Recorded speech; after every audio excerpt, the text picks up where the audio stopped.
Hey, okay. So today we are going to read Whoosh, which was written by Chris Barton and illustrated by Don Tate. This is the story of Lonnie Johnson's super soaking steam of inventions. This is the book we did the vocabulary for last week. Okay, so these are the end pages. If you remember, those are the pages at the front and the back of the book, which sometimes the publisher puts really cool stuff on. In this case, you can see this looks like some of the cool inventions that Lonnie Johnson made. Oh, these must be the things he actually got patents for. So that means that he got approval that he was the one that actually, or got a proof that he was the one that actually invented these particular items. And you get that from the US Patent Office in the US. Okay, so there we go. And let's go. Every day brought a challenge for young Lonnie Johnson. The challenge of finding space for his stuff. 6 Johnson kids were squeezed into their parents' small house in Mobile, Alabama. Lonnie would have loved a workshop of his own, but there just wasn't room.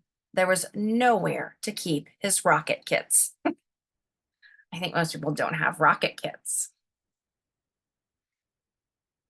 Bamboo shooters, rubber band guns, a Rector set, go-kart engine, bolts and screws and other spare parts his dad let him bring in from the shed, and various other things he'd hauled back from the junkyard. So these are all things he had in his room. Lonnie loved building and creating. Ideas for inventions just kept on flowing. So he had lots and lots of ideas in his head of things he could create or make or build. He learned how to make rockets from scratch. Kids at school gathered to watch Lonnie launch them, and he learned how to make rocket fuel. When it caught fire in the kitchen, Lonnie's mom didn't make him stop. She just sent him to work outside. That's a pretty nice mom. I'm not sure I would be that generous. Lonnie wanted to spend his life designing things, building things, and getting them to work. He wanted to be an engineer. However, Lonnie took an exam that said he would not make a very good one. His dream had been challenged. Lonnie was discouraged, but he knew that whoever had graded his test hadn't met Linux. So before we find out who Linux is, this is a good example of how sometimes a test isn't really going to prove who we are or what we're capable of or what we can do. So one test isn't the be all or end all. So it's important to study. It's important to do well on things as best as we can and to do our best. But just because we struggle or even fail sometimes at things, it doesn't mean that that's the end or it has to be the end. We can keep trying. Progress, progress, progress. All right, so now we'll find out who Linux is. Inspired by a TV show, Lonnie had built his own robot. He made it out of scrap metal and named it Linux. Compressed air cylinders and valves allowed Linux's body to turn and its arms to move. So cool. The switches came from an old broken jukebox. Lonnie used a tape recorder to program Linux, and as a bonus, the reels looked like eyes. Lonnie wanted to enter his creation in a science fair, but he couldn't get the transmitter to work. Without it, Lonnie couldn't send commands to Linux. Science fairs came and went. Lonnie missed one and then another until he got an idea. Now, Lonnie may or may not have asked before he borrowed his little sister's walkie-talkie. So what do you think that means? I suspect he didn't ask. Let's see what he did with the walkie-talkie. But it fixed the transmission issue. His school's team took freshly finished Linux. Let me read that again. His school's team took freshly finished Linux to a 1968 science fair at the University of Alabama, where only 5 years earlier, African-American students, like Lonnie, had not even been allowed. Having to compete in a place that still wasn't very welcoming, now that was a challenge with a capital C. Against other schools from all over the state, Lonnie's team won first place. Soon, Lonnie left home to go to college at Tuskegee Institute, where he stood out as a self-confident, insightful, creative thinker. He stood out as a student who asked the right questions, precisely defined problems, and formulated solutions. So he asked lots of good questions. He figured out exactly what the problem was on whatever he was working on. And then he created or formulated solutions. He made up the idea that would solve the problem. And he stood out as the guy who built his own booming sound system out of cast off electronics. So things that people had thrown away. It even had lights that flashed in sync with the beat. Lonnie sometimes studied right in the middle of his own parties. The extra studying paid off. He became an engineer after graduation, and that took him beyond Alabama, way beyond. So remember, what did he become? He graduated and he became an engineer. And the test had said, nope, sorry, you can't do that. So there's your proof, right? We keep trying, we keep trying. Sometimes it's hard. Sometimes we have lots and lots of obstacles or roadblocks or things that stop us from making progress. We keep trying, we keep trying. We look for people to support us. We look for people who are helpers. And we find those people in our life and we really, really connect with them and ask for their support, and we give our support to them, and we can usually find a way to make progress. Maybe not exactly what we thought we were going to do or what we thought was going to happen, but if we keep trying, we usually can get somewhere that we want to get. When NASA was sending an orbiter and probe called Galileo to Jupiter, the space agency needed to ensure a constant supply of power to the orbiter's computer memory. The engineer who had to figure out how to do it was Lonnie. That's pretty impressive. His challenge was to come up with a lightweight backup system able to keep essential functions going in case the main power was lost. It wasn't easy. It wasn't easy. It wasn't obvious, but Lonnie found a solution. Some at NASA's Jet Propulsion Laboratory doubted his idea would work. They were like, we don't think so. Lonnie convinced them it would. He was right. As it photographed Jupiter and its moons, Galileo was supported by the power package that Lonnie designed. Much of what we know about Jupiter could have been at risk in a power failure, if not for Lonnie. Ideas for other problems to solve just kept on flowing. They flowed whether Lonnie was working with hundreds of people at NASA or up late tinkering with his own inventions in, finally, his own workshop. Lonnie knew the world's millions of refrigerators and air conditioners needed a new cooling system, one that didn't use R12, which was a chemical that was bad for the environment. He had an idea for using water and air pressure instead. To test his idea, he made a pump and nozzle. He connected them to the bathroom faucet, you can see in this picture, turned on the faucet, turned on the pump, and then, what do you think is going to happen? Whoosh. And look at how powerful it is. Like the air is like blowing the curtains up and water is shooting so far away. The stream that blasted across the bathroom was so powerful, it created a curtain swirling breeze. It also gave Lonnie an idea for yet another invention. This, he thought, would make a great water gun. First, he had to find or make the parts, including a pump small enough for a child to handle.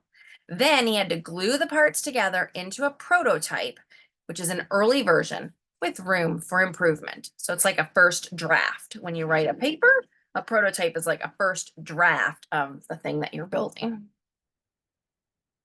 Finally, Lonnie tested his strange looking squirt gun at a picnic. Does it really work? A man asked. Sure, Lonnie said. Want to see? Lonnie worked the pump, which squeezed air into a chamber. When he pulled the trigger, the air escaped, forcing water out with a whoosh. And you can see like a lot of water is coming. For a water battle to be a fair fight, there couldn't be just one of Lonnie's water guns. He needed help making more. So he went to toy company after toy company after toy company. And look what he was told. No, no, no. No, no, no. So everywhere he went, they kept telling him no, kind of like the engineering test that he took, or the test he took that said, no, you're not smart enough to be an engineer, right? Kind of like that. But he keeps on trying. The word no flowed again and again, like the water coming out of the machine, the squirt gun. But finally, one company said yes. It planned to make his water gun. Lonnie also had other projects, a water-propelled toy airplane, two kinds of engines, and his cooling system. Remember originally what he was trying to do for refrigerators and air conditioning. There's a lot of commotion outside. Okay. He found investors to provide the money for turning his ideas into products people could buy. He made a leap of faith, quit his day job, and devoted himself to full-time inventing. So he's going to give it a try. He's going to try to be an inventor, and that's how he makes his living instead of working for somebody else. But soon each plan fell apart, even the one for the water gun. These things sometimes happen, but when they happen one after another to the same person, well, that's some pretty bad luck, right? So sometimes that's what it is, right? Things just, this goes wrong, this goes wrong, this goes wrong, this goes wrong. And it's really hard. It's really hard when that happens. Lonnie didn't have a job. He didn't have the money he had been counting on. He and his family had to move out of their home and into a little apartment. He was angry and scared. But Lonnie had dealt with challenges all of his life. He knew a lot about solving problems. And he still believed in his inventions, especially the water gun. Lonnie went looking for another toy company. In 1989, he found a toy maker who was interested in seeing the water gun if Lonnie ever happened to be in Philadelphia. Philadelphia is in Pennsylvania. That's the state next to New York. But don't make a special trip, the guy said. What do you think Lonnie did? Lonnie made a special trip, right? Here's somebody who's finally interested. In his wife's suitcase, he carried a new prototype. He unpacked it, filled the tank with water, pumped the gun until the air pressure was good and high. And you know what happens next? Whoosh. Can you imagine if you're at this presentation?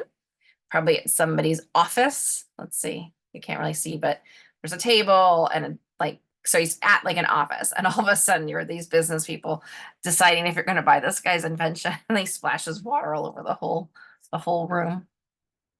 Oh, and here we go. Wow. And here's the people with the money. They're like, whoa, now we're all wet.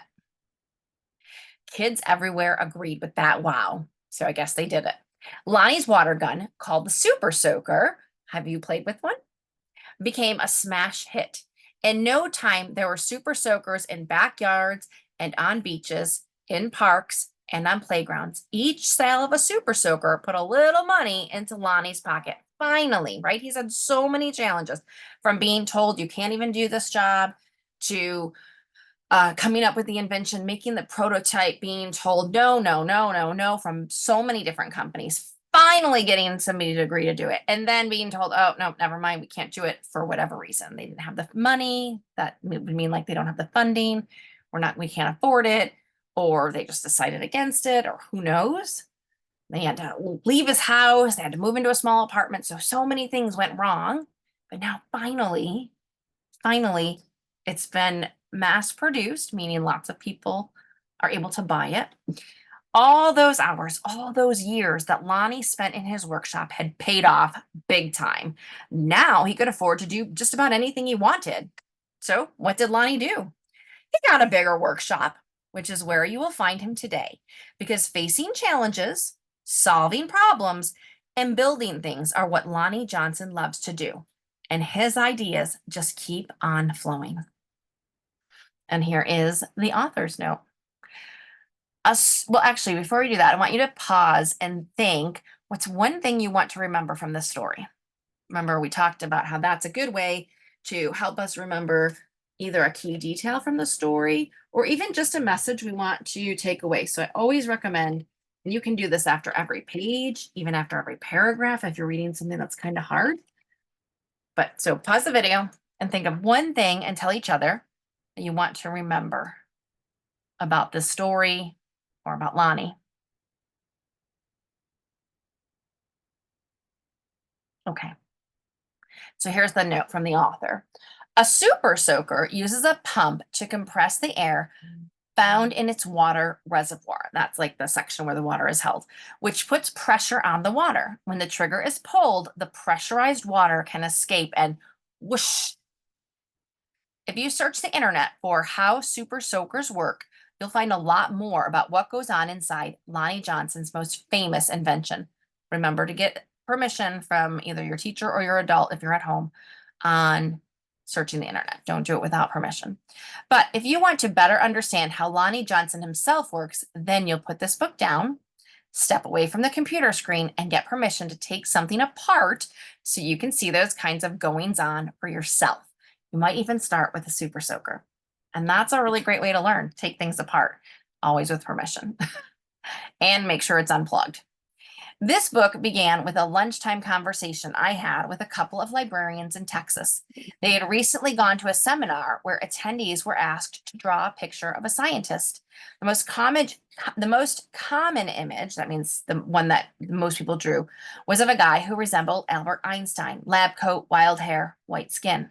The point of the exercise was to draw attention to the fact that scientists are more diverse than that, meaning there are all kinds of people who are scientists and who can become scientists. The lesson those librarians learned rubbed off on me, and by dinner time, I had found the story of the African-American rocket scientist who invented the super soaker. What was most appealing to me, what I liked most about Lonnie Johnson's story, was the fact that it was still unfolding. He didn't just take his super soaker money and retire young. Instead, he directed it toward hands-on efforts to solve one of the most important engineering puzzles of our day.